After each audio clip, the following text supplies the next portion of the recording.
সবাইকে দেশ প্রবাস টিভির আজকের আন্তর্জাতিক সংবাদে স্বাগতম জানাচ্ছি। প্রথম দফার আলোচনা ভেস্তে যাওয়ার পর দ্বিতীয় দফার আলোচনায় যুক্তরাষ্ট্র আগ্রহ দেখালেও বারবার তা প্রত্যাখ্যান করেছে ইরান। তবে এবার পরিস্থিতি নতুন মোড় নিয়েছে। পরিবর্তন। যে যুদ্ধ শুরু হয়েছিল ইরানকে ভাঙার স্বপ্ন নিয়ে, সেই যুদ্ধই আজ পরিণত হয়েছে আমেরিকার কৌশলগত বিপর্যয়ে। রেজিম চেঞ্জ, মিসাইল ধ্বংস, পারমাণবিক কর্মসূচি থামানো, ওয়াশিংটনের সেই সব উচ্চভিলাষী পরিকল্পনা আজ ইতিহাসের সবচেয়ে বড় ভুল হিসেবে চিহ্নিত। প্রশ্ন একটাই, যে যুদ্ধের প্রতিটি লক্ষ্য ব্যর্থ, সেই যুদ্ধের শেষে কে বিজয়ী? বাস্তবতা বলছে আজ খেলার নিয়ম লিখছে তেহরান, আর বাঁচার পথ খুঁজছে ওয়াশিংটন। আমেরিকার পরিকল্পনা ছিল ইরানকে সামরিক, অর্থনৈতিক এবং কৌশলগতভাবে কোণঠাসা করা, কিন্তু বাস্তবতা হয়েছে উল্টো। 40 দিনের সংঘাতে ইরান শুধু টিকে থাকেনি, বরং তুলে ধরেছে এমন সব সক্ষমতা যা আগে কখনো প্রকাশ্যে আসেনি। বিশ্ব জ্বালানি প্রবাহের সবচেয়ে গুরুত্বপূর্ণ রুট হরমুজ প্রণালী এখন কার্যত ইরানের কৌশলগত হাতিয়ার। শুধু হরমুজ নয়, বাবেল মানদেব প্রণালী পর্যন্ত বিস্তৃত হয়েছে ইরানের প্রভাব। ইরানের প্রতিরোধ অক্ষ ভাঙার স্বপ্ন দেখে ছিল ওয়াশিংটন, কিন্তু ইরানের সেই প্রতিরোধ অক্ষ আগের চেয়ে বেশি সংগঠিত, বেশি কার্যকর। মার্কিন ঘাঁটি, সামরিক স্থাপনা, অঞ্চল জুড়ে একের পর এক আঘাতে দুর্বল হয়ে পড়েছে ইসরায়েল আমেরিকা জোট। যে যুদ্ধ শুরু হয়েছিল ইরানকে বিচ্ছিন্ন করতে, সেই যুদ্ধই তৈরি করেছে নতুন আঞ্চলিক ভারসাম্য। অন্যদিকে ওয়াশিংটনের ভেতরে বাড়ছে চাপ, রাজনৈতিক বিভাজন, জনসমর্থনের পতন, নির্বাচনের চাপ, সব মিলিয়ে এক গভীর সংকটে আমেরিকা। কূটনৈতিক তৎপরতা বাড়ছে, গোপন আলোচনা, মিডিয়া প্রচারণা, সবই একটাই ইঙ্গিত দেয় এই যুদ্ধ থেকে বের হওয়ার পথ খুঁজছে আমেরিকা। কারণ এই যুদ্ধ তাদের দিয়েছে ব্যয়, ক্ষতি আর ব্যর্থতা। অর্জন হয়নি কোনো কিছুই। ইরানের অবস্থান স্পষ্ট, কোনো আপোষ নয়। ক্ষেপণাস্ত্র কর্মসূচি, পারমাণবিক অধিকার, হরমুজ প্রণালীর নিয়ন্ত্রণ, কোনো কিছুই ছাড়বে না তেহরান। ইরানের পররাষ্ট্রমন্ত্রী আব্বাস আরাগচির সঙ্গে বৈঠক করেছেন রাশিয়ার প্রেসিডেন্ট ভ্লাদিমির পুতিন। এতে ইরানকে পূর্ণ সমর্থনের বার্তা দিয়েছে রাশিয়া। মধ্যপ্রাচ্যের উত্তপ্ত পরিস্থিতির মধ্যে এই বৈঠককে ঘিরে বাড়ছে কূটনৈতিক গুরুত্ব ও আন্তর্জাতিক নজর। তেহরান। ইরানের পররাষ্ট্র মন্ত্রণালয় জানিয়েছে, যুক্তরাষ্ট্র যদি দ্বিতীয় দফা সংলাপে আগ্রহী হয়, তবে এই নতুন প্রস্তাবের ভিত্তিতে আলোচনা এগোতে পারে। প্রস্তাবটি ইতিমধ্যে মধ্যস্থতাকারী দেশ পাকিস্তানের মাধ্যমে যুক্তরাষ্ট্রের কাছে পাঠানো হয়েছে। ইরানের প্রস্তাব অনুযায়ী প্রথম ধাপে চলমান যুদ্ধ সম্পূর্ণভাবে বন্ধ করতে হবে এবং ইরান ও লেবাননের বিরুদ্ধে ভবিষ্যতে কোনো আগ্রাসী হামলা না চালানোর নিশ্চয়তা দিতে হবে যুক্তরাষ্ট্র ও ইসরায়েলকে। নোভা এলইডি টিভি, ঝকঝকে ছবি, নিখুঁত শব্দ, 5 বছরের ওয়ারেন্টি। নোভা মানে সঠিক মান, নিশ্চিত সেবা। দ্বিতীয় ধাপে গুরুত্বপূর্ণ আন্তর্জাতিক বাণিজ্য পথ, হরমুজ প্রণালী পরিচালনা ও এর প্রশাসনিক কাঠামো নিয়ে আলোচনার মাধ্যমে সমঝোতায় পৌঁছাতে হবে। আর তৃতীয় ধাপে প্রথম 2 পর্যায়ে সমাধান এলে ইরানের পরমাণু কর্মসূচি নিয়ে আলোচনা শুরু হবে। এদিকে প্রস্তাবটি নিয়ে আনুষ্ঠানিক কোনো প্রতিক্রিয়া জানায়নি হোয়াইট হাউস।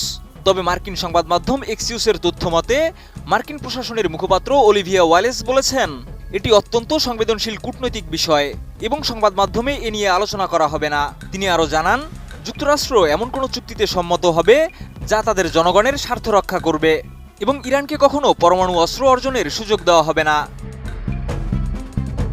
গত 11 এপ্রিল ইসলামাবাদে যুক্তরাষ্ট্র ইরানের মধ্যে দীর্ঘ 21 ঘন্টার বৈঠক হলেও তা ব্যর্থ হয়। এরপর দ্বিতীয় দফা সংলাপের উদ্যোগ নেয় বিভিন্ন দেশ।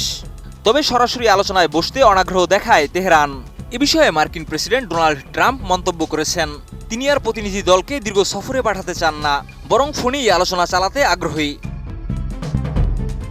বিশ্লেষকরা বলছেন, ইরানের এই নতুন প্রস্তাব মূলত ধাপে ধাপে আস্থা তৈরির কৌশল। তবে এতে পরমাণু ইস্যুকে শেষ ধাপে রাখায় বোঝা যায় তেহরান প্রথমে নিরাপত্তা আঞ্চলিক স্থিতিশীলতাকে অগ্রাধিকার দিচ্ছে। যুদ্ধের অবসানে যুক্তরাষ্ট্রকে নতুন প্রস্তাব দিয়েছে ইরান। নিজেদের শর্ত অবস্থান পাকিস্তানের মাধ্যমে পৌঁছে দিয়েছে ওয়াশিংটনের কাছে। রোববার হরমুজ প্রণালীর নিরাপত্তা, মার্কিন নৌ অবরোধ প্রত্যাহার সহ বেশ কয়েকটি প্রস্তাব নিয়ে ইসলামাবাদে আলোচনা করেছেন ইরানের পররাষ্ট্রমন্ত্রী আব্বাস আরাগচি। আমেরিকা ও ইসরায়েলের আধুনিক বিমান হামলার সামনে মাথা নোয়ায়নি দেশটি। উল্টো মধ্যপ্রাচ্যে থাকা মার্কিন ঘাঁটিগুলোতে ড্রোন ও মিসাইল হামলা চালিয়ে ধ্বংসস্তূপে পরিণত করেছে ইরানি বাহিনী। যুদ্ধ থামার পর মধ্যপ্রাচ্যে থাকা মার্কিন ঘাঁটিগুলোর বাস্তব চিত্র সামনে আসতে শুরু করেছে। সাম্প্রতিক একাধিক প্রতিবেদনে বলা হচ্ছে, ইরানের হামলায় যুক্তরাষ্ট্রের সামরিক স্থাপনাগুলো আগের ধারণার চেয়ে অনেক বেশি ক্ষতিগ্রস্ত হয়েছে। মার্কিন কর্মকর্তাদের বরাতে প্রকাশিত তথ্য অনুযায়ী মধ্যপ্রাচ্যে থাকা মার্কিন ঘাঁটি, সরঞ্জাম ও অবকাঠামোর ক্ষয়ক্ষতি উল্লেখযোগ্য মাত্রায় হয়েছে। তবে এই ক্ষতির পূর্ণাঙ্গ চিত্র এখনও প্রকাশ করা হয়নি। ধারণা করা হচ্ছে, মার্কিন ক্ষতিগ্রস্ত স্থাপনাগুলো পুনর্গঠনে কয়েক বিলিয়ন ডলার পর্যন্ত ব্যয় হতে পারে। ইরানের হামলায় অন্তত 7টি দেশে থাকা গুরুত্বপূর্ণ সামরিক স্থাপনা লক্ষ্যবস্তুতে পরিণত হয়েছে। এসব স্থাপনার মধ্যে ছিল অস্ত্রের গুদামঘর, অপারেশন পরিচালনা কেন্দ্র, বিমান হ্যাঙ্গার ও স্যাটেলাইট যোগাযোগ ব্যবস্থা। পাশাপাশি রানওয়ে, রাডার সিস্টেম ও কিছু সামরিক বিমানও ক্ষতিগ্রস্ত হয়েছে। এসব মধ্যপ্রাচ্যে যুক্তরাষ্ট্রের সামরিক চলাচল ও নজরদারিতে প্রভাব ফেলতে পারে। একটি ঘটনায় দেখা গেছে, ইরানের একটি পুরনো F-5 যুদ্ধবিমানও শক্তিশালী মার্কিন প্রতিরক্ষা ব্যবস্থা ভেদ করে হামলা চালাতে সক্ষম হয়েছে। আর বিষয়টি মার্কিন বাহিনীর প্রতিরক্ষা সক্ষমতা নিয়ে নতুন করে প্রশ্ন তুলেছে। এদিকে ইরানের হামলায় এখনও ক্ষয়ক্ষতির বিস্তারিত প্রকাশ করেনি মার্কিন প্রতিরক্ষা দপ্তর পেন্টাগন। মধ্যপ্রাচ্যের সামরিক কার্যক্রম পরিচালনাকারী ইউএস সেন্ট্রাল কমান্ডও এই বিষয়ে মন্তব্য করতে রাজি হয়নি। এই পরিস্থিতিতে ইরানের হামলার তথ্যের অভাব নিয়ে ক্ষোভ প্রকাশ করেছেন কিছু রিপাবলিকান আইন প্রণেতা। তাদের অভিযোগ, প্রতিরক্ষা বাজেট বাড়ানোর দাবি উঠেছে, অথচ দীর্ঘদিন ধরে বিস্তারিত তথ্য চাওয়া হলেও তা দেয়া হচ্ছে না। প্রতিবেদন অনুযায়ী পেন্টাগন ইরান সংক্রান্ত সামরিক কার্যক্রম পরিচালনার জন্য কংগ্রেসের কাছে $200 বিলিয়নেরও বেশি অর্থ বরাদ্দ চেয়েছে। যুদ্ধ শুরুর প্রথম সপ্তাহেই যুক্তরাষ্ট্র প্রায় $11 বিলিয়ন ব্যয় করেছে বলে জানা গেছে। ইরান যুদ্ধ শুরুর আগেই $1.5 ট্রিলিয়ন প্রতিরক্ষা বাজেট প্রস্তাব করেছিলেন ডোনাল্ড ট্রাম্প, যা আগের বছরের তুলনায় 50%-এরও বেশি বৃদ্ধি। তবে 2026 সালের জন্য ইতোমধ্যে $838.5 বিলিয়ন প্রতিরক্ষা বাজেট অনুমোদন করেছে মার্কিন কংগ্রেস। এরপরেও ইরানের হামলায় যুক্তরাষ্ট্রের সামরিক সক্ষমতা ও ব্যয় নিয়ে নতুন করে বিতর্কের সৃষ্টি হয়েছে। বিশেষজ্ঞরা বলছেন, ইরানের এই হামলাগুলো মধ্যপ্রাচ্যে মার্কিন সামরিক আধিপত্যের চিরাচরিত সমীকরণ বদলে দিয়েছে। এতদিন ধারণা করা হতো মার্কিন ছত্রছায়ায় ইসরায়েলি জোট এই অঞ্চলে অপরাজেয়। কিন্তু ইরানের একমুখী প্রতিরোধ ও পাল্টা আঘাত এই অঞ্চলের অন্যান্য দেশগুলোর ধারণা পুরোপুরি পাল্টে দিয়েছে। সবাইকে দেশ প্রবাস টিভির আজকের আন্তর্জাতিক সংবাদে স্বাগতম জানাচ্ছি। ইসলামী বিপ্লবী গার্ড বাহিনী আইআরজিসি জানিয়েছে, এবার মার্কিন অস্ত্রেই কুপকাত হবে আমেরিকা। সংস্থাটি জানিয়েছে, তারা বেশ কিছু অত্যাধুনিক মার্কিন ক্ষেপণাস্ত্র অক্ষত অবস্থায় নিজেদের কবজায় নিতে সক্ষম হয়েছে। সেগুলোর উপর ভিত্তি করে রিভার্স ইঞ্জিনিয়ারিং বা প্রযুক্তি নকলের কাজ শুরু করেছে ইরান। ফলে বিষয়টি পরিষ্কার, যুদ্ধের ময়দানে ছোঁড়া অস্ত্রই এখন নতুন করে তৈরি করেছে প্রযুক্তিগত প্রতিযোগিতা। 26 এপ্রিল রোববার আইআরজিসির পক্ষ থেকে জানানো বিবৃতির বরাতে এই তথ্য নিশ্চিত করেছে ইরানের তাসনিম নিউজ এজেন্সি। দেশটির জানজান প্রদেশে 9500টি বোমার ক্ষুদ্র অংশ, কয়েক ডজন অবিস্ফোরিত রকেট ক্ষেপণাস্ত্র ও 3টি 2000 পাউন্ড ওজনের মার্কিন GBU-57 বাংকার বিধ্বংসী বোমা শনাক্ত ও নিষ্ক্রিয় করার কথা জানিয়েছে আইআরজিসি, যেগুলো ফেলা হয়েছিল শত্রুর যুদ্ধবিমান থেকে।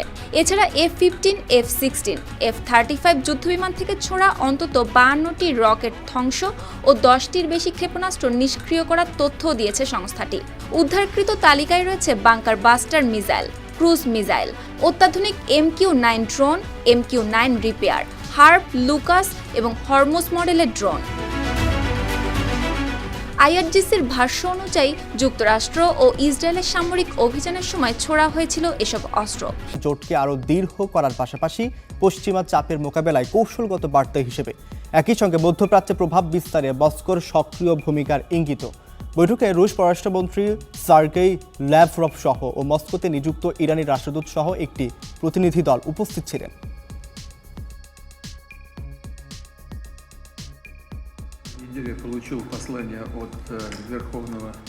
গত সপ্তাহে আমি ইরানের সর্বোচ্চ নেতার কাছ থেকে একটি বার্তা পেয়েছি।